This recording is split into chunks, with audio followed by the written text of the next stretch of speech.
नमस्कार दोस्तों, स्वागत है आपका GS solutions with Ashwin Dubey. Akbar को पढ़ने के बाद अब उसके सक्सेसर्स को पढ़ने का टाइम आ चुका है। और जहांगीर से जो परंपरा स्टार्ट हुई अपने पिता के विरुद्ध युद्ध करने की, यहीं से नींव पड़ गई मुग़ल साम्राज्य में अपने पिता के विरुद्ध लगातार विद्रोह करने की। तो चलिए जहांगीर को समझते हैं आज। जहांगीर की पृष्ठभूमि बैकग्राउंड अगर आप समझ गए तो याद रखिएगा ये पूरा बैकग्राउंड लगभग हर मुग़ल बादशाह का है। आगे जाके सलीम इनको कहा जाता था। 1599 में इन्होंने अपने नए रंग दिखाना स्टार्ट किए जहांगीर ने, जब पुर्तगालियों के साथ मिलकर इन्होंने अकबर के विरुद्ध विद्रोह किया था और इलाहाबाद में इन्होंने स्वयं को बादशाह घोषित कर दिया था। इलाहाबाद सिटी अकबर ने ही बसाई थी, याद रखिएगा। और लगभग इसी समय 1602 के आसपास इन्होंने सरदार वीर सिंह बुंदेला को भी आदेश दिया, तो अबुल फजल की वीर सिंह बुंदेला ने हत्या कर दी। इनका मानना था कि अबुल फजल जो है वो अकबर को भड़काता रहता है। अकबर भी थोड़े अकेले से पड़ गए और 1605 ईस्वी तक अकबर की भी पेचिश से मृत्यु हो जाती है। लेकिन मृत्यु होने से पहले अकबर जहांगीर को अपना सक्सेसर अनाउंस करके जाते हैं। अब जहांगीर का जो टाइम पीरियड है इतिहासकार दो पार्ट में डिवाइड करते हैं। एक तो 1605 से लेकर 1611 तक, जब तक नूरजहाँ से उसका विवाह नहीं होता है, और एक है 1611 से 1627 तक। मैं इसको एक ही टाइम पीरियड में लेकर चल रहा हूँ क्योंकि ऐसा नहीं था कि नूरजहाँ का प्रभाव जहांगीर के प्रशासन में नहीं था, but Jahangir was not depended on her. ऐसा नहीं था कि जहांगीर उस पर अब डिपेंडेड ही हो गया था। तो शेखू बाबा कहकर अकबर इनको बुलाता था जहांगीर को। सलीम बचपन का नाम था क्योंकि सलीम चिश्ती के आशीर्वाद से ये हुए थे। अब इनके सामने 3 पॉइंट्स को हमको देखना है, पढ़ना है। एक तो अकबर का हेरिटेज, विरासत जो अकबर देकर गया था, जहांगीर ने उसको कैसे संभाला, क्या सुधार जहांगीर ने किए, और नूरजहाँ की भूमिका को भी हम देखेंगे कि वाकई क्या नूरजहाँ हावी थी जहांगीर के ऊपर।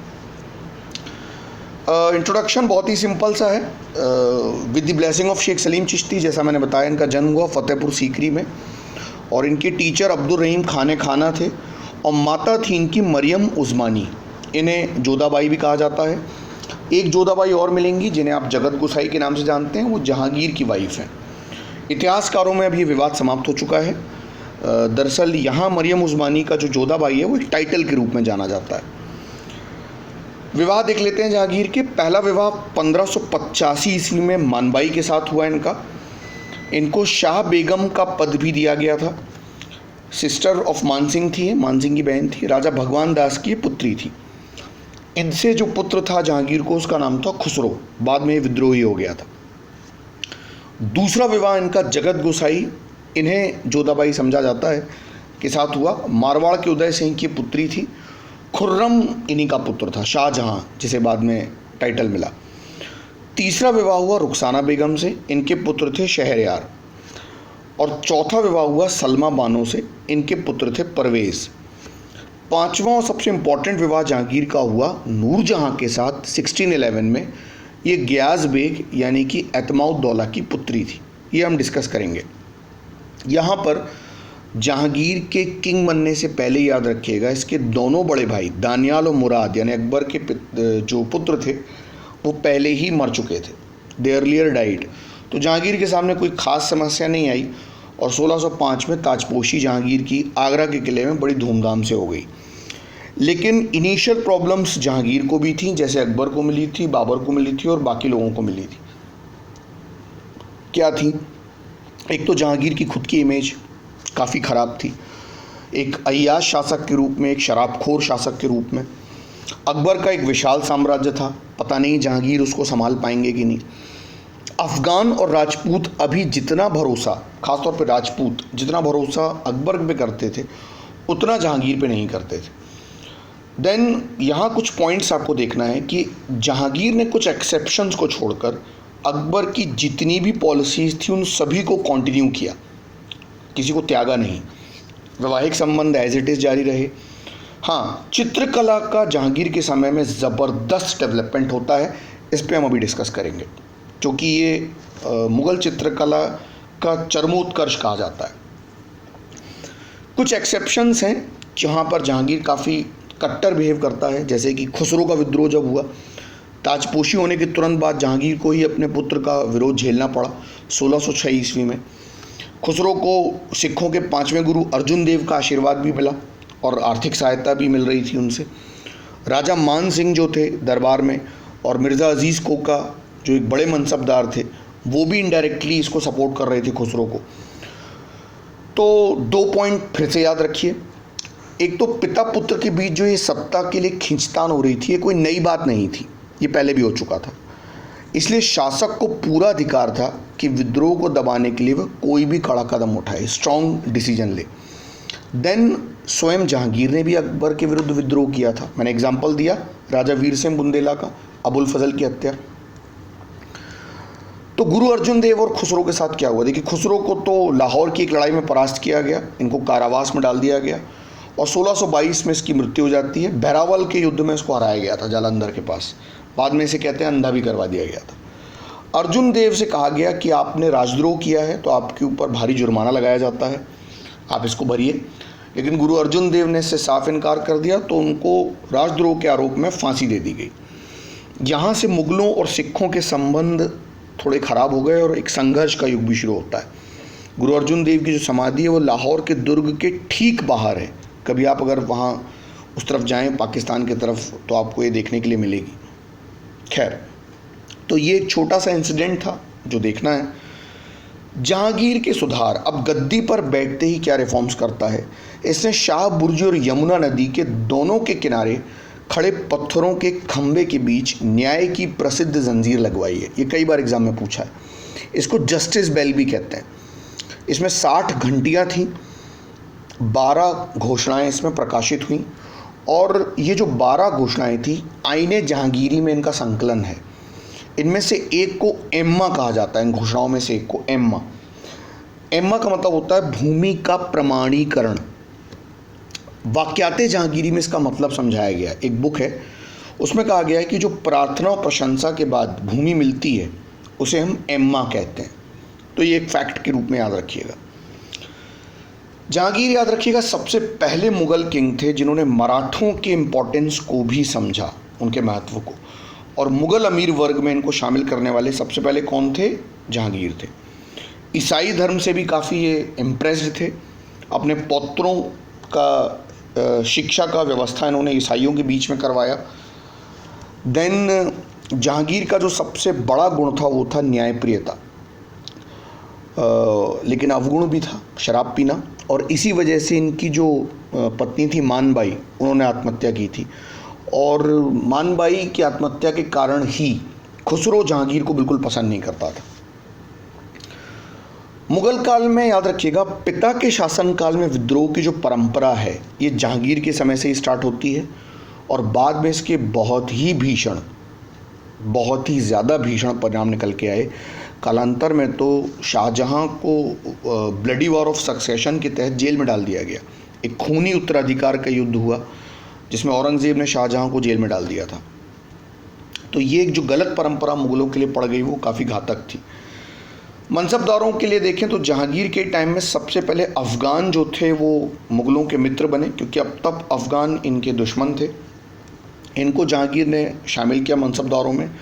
और जो इंडियन मुस्लिम्स थे जिनको शेखज़ादा कहा जाता था, उनको भी जहांगीर ने मनसब का पद दिया है। कुछ विदेशी यात्री भी आए हैं जहांगीर के समय, जैसे विलियम हॉकिंस का नाम सुना होगा आपने। इन्होंने रिप्रेजेंट किया था ईस्ट इंडिया कंपनी को। 1608 से 11 के बीच में दरबार में थे जहांगीर के ये।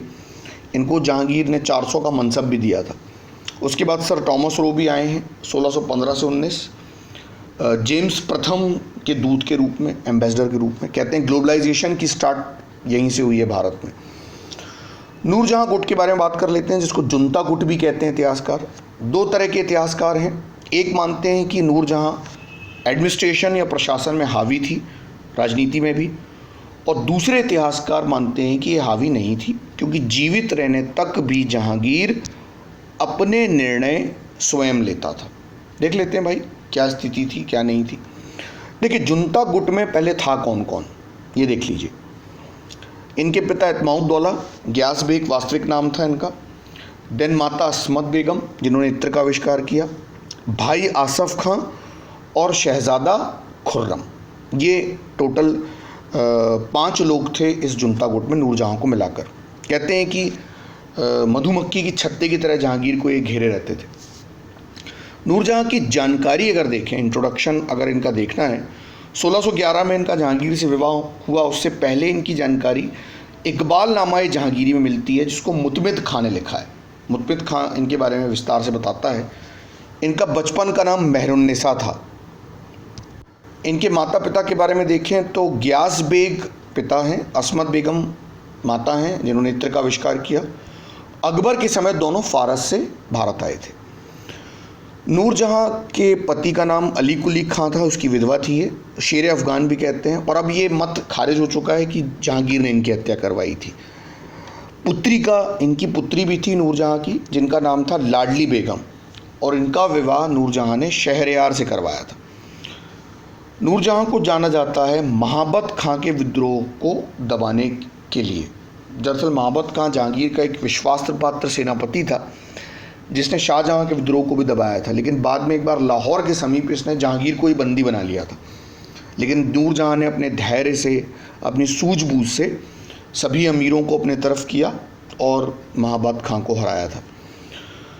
नूरजहाँ के बारे में 2 बातें फेमस हैं। एक तो अपरिमित महत्वाकांक्षा इसकी, यानी इन्फिनाइट डिज़ायर, बहुत ज़्यादा महत्वाकांक्षी महिला थी।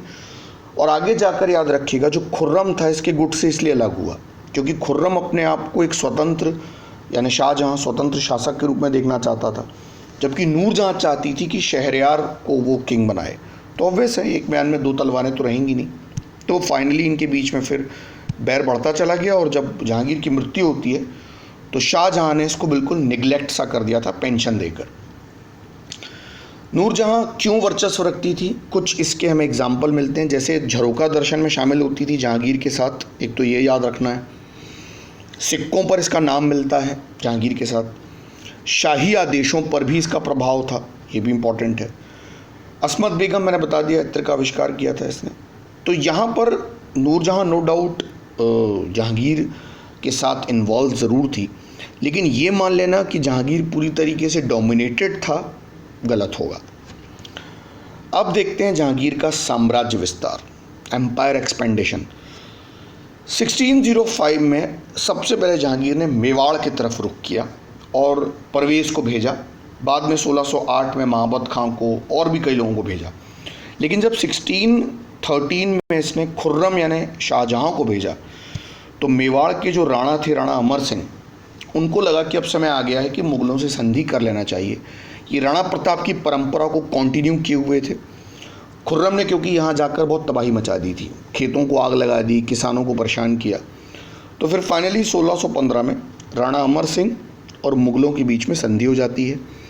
और ये जो चित्तौड़ की संधि होती है, ये अपने आप में एक माइलस्टोन था, क्योंकि अब राजस्थान की सबसे दुर्दान ताकत अब मुग़लों की दोस्त बन रही थी। और मुग़लों के तब तक मित्र बने रहे जब तक औरंगज़ेब की कट्टर धर्मांध नीति से वे नाराज़ नहीं हुए। तो मेन पॉइंट्स इस जो संधि हुई निकल के आते हैं क्या। एक तो राणा मुख्य क्षेत्रों के साथ मुग़लों का आधिपत्य मान गया। दूसरा पॉइंट है राणा का पुत्र कर्ण मुग़ल दरबार गया। देन समस्त भूक्षेत्र तथा चित्तौड़ का किला राजपूतों को लौटा दिया गया। बस किलेबंदी नहीं करनी थी, वहाँ पर तोपें नहीं लगानी थी। वैवाहिक संबंध याद रखिएगा चित्तौड़ के साथ मेंटेन नहीं किए गए, जबकि बाकी जैसे कछवाहा डायनेस्टी है उनके साथ मेंटेन थे जहांगीर के। इसी के साथ दक्षिण विजय पे भी देख लीजिए जहांगीर की, बहुत इंपॉर्टेंट है। दक्षिण में जहांगीर के लिए सबसे बड़ी रुकावट था मलिक अंबर। ये इतिहास में महानतम वज़ीरों के रूप में जाना जाता है। दरअसल एक अबिसिनियाई दास था जो अहमदनगर लाकर बेचा गया था, और ये मुर्तज़ा निज़ाम शाह के मंत्री मीरक दबीर के अधीन एक अर्दली के रूप में कार्य करता था। बाद में जाके अहमदनगर का मंत्री बन गया, वज़ीर बन गया। 1617 तक इसने मुग़लों से कड़ा लोहा लिया, लेकिन जब शाहजहाँ खुर्रम पहुंचा तो बीजापुर की मीडिएटरशिप के बाद अहमदनगर और मुग़लों में संधि हो गई। यहाँ पर खुर्रम को जहांगीर ने खुश होकर शाहजहाँ की उपाधि भी दी थी। हालांकि बाद में अहमदनगर ने फिर से अपने आप को आज़ाद कर लिया था। तो शासक बनने के बाद शाहजहाँ ने फिर से अहमदनगर को जीता है। मलिक अंबर पे बात कर लेते हैं। इन्होंने टोडरमल की भू राजस्व व्यवस्था को दक्षिण भारत में लागू किया है, वही जो अकबर लेकर आया था। भूमि की माप भी करवाई है, मेजरमेंट करवाया है, और ये पैदावार का 1/3 टैक्स के रूप में वसूलते थे। तो एग्ज़ाम में कभी कभी पूछता है, तो इन तीनों फैक्ट्स को पॉज करके ज़रूर देखिएगा। मुग़लों के विरुद्ध गुरिल्ला वॉर सिस्टम इसने स्टार्ट किया, जो राणा प्रताप ने शुरू किया था। बाद में शिवाजी ने भी इसको अपनाया है मुग़लों के विरुद्ध, बाजीराव का नाम सुना होगा उन्होंने भी।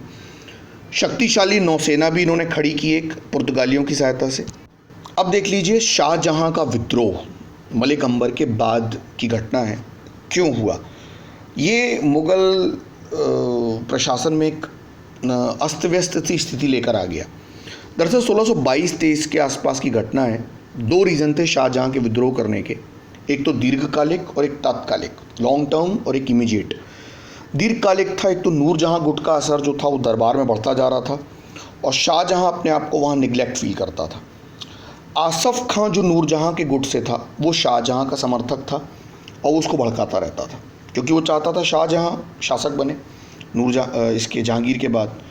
देन इसके बाद जो इमीडिएट रीज़न निकल कर आया वो ये था कि कांधार पर ईरानियों का कब्ज़ा हो गया, और कांधार आपको पता है पुश्तैनी जागीर थी मुग़लों की। तो जहांगीर ने जब शाहजहाँ को वहाँ जाने के लिए कहा, तो शाहजहाँ इस बात को लेकर डर गया। क्या डर गया?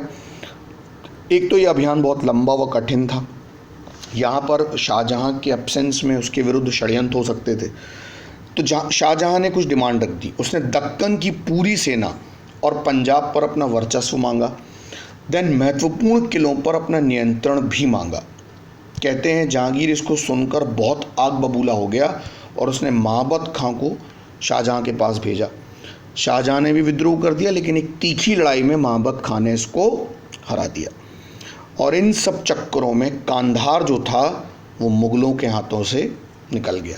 फाइनली शाहजहाँ के टाइम पे तो चला ही गया कांधार, एक बार फिर से, हालांकि जीता ज़रूर गया लेकिन फिर चला गया। तो धार्मिक नीति भी देख लीजिए चलते चलते जहांगीर की। कट्टर असहिष्णु नहीं था जहांगीर कहीं से, कुछ एक्सेप्शन को छोड़कर। रक्षाबंधन, दिवाली के त्यौहार वैसे ही मनाए जाते रहे जैसे अकबर के समय से चल रहे थे। मंदिरों को दान दिया जाना जारी रहा। सूरदास का नाम आपने सुना होगा ज़रूर, इनको जहांगीर ने आश्रय दिया था, और सूरसागर की रचना इन्हीं के समय हुई है। 1627 में जहांगीर की मृत्यु हो जाती है और उनको लाहौर के पास शाहदरा में दफना दिया जाता है, शालीमार बाग। तो ये जहांगीर थे, इनके बारे में कुछ इंपॉर्टेंट जानकारियाँ मैंने आपको दी। लेकिन मोस्ट इम्पॉर्टेंट चैप्टर जहांगीर का है चित्रकला, पेंटिंग का, और मुग़ल चित्रकला के बारे में यहाँ डिस्कशन करना ज़रूरी है, जिसकी शुरुआत होती है बाबर के टाइम पे। जब बाबर के टाइम पर एक बहुत बड़ा चित्रकार भारत आया जिसको कहते हैं बेहज़ाद, इसको पूर्व का रफ़ेल कहते हैं, तो जो कि बाबरी में इसका जिक्र है। लेकिन हुमायूं के टाइम पर मुग़ल चित्रकला की असली नींव देखने के लिए मिलती है। मीर सैयद अली और अब्दुस समद नाम के 2 चित्रकार जो थे हुमायूं के साथ भारत आए थे, फ़ारस से हुमायूं उनको लेकर आया था। अकबर के समय तो आईने अकबरी में 15 चित्रकारों का जिक्र मिलता है, कहते हैं, जिसमें से 13 हिंदू थे।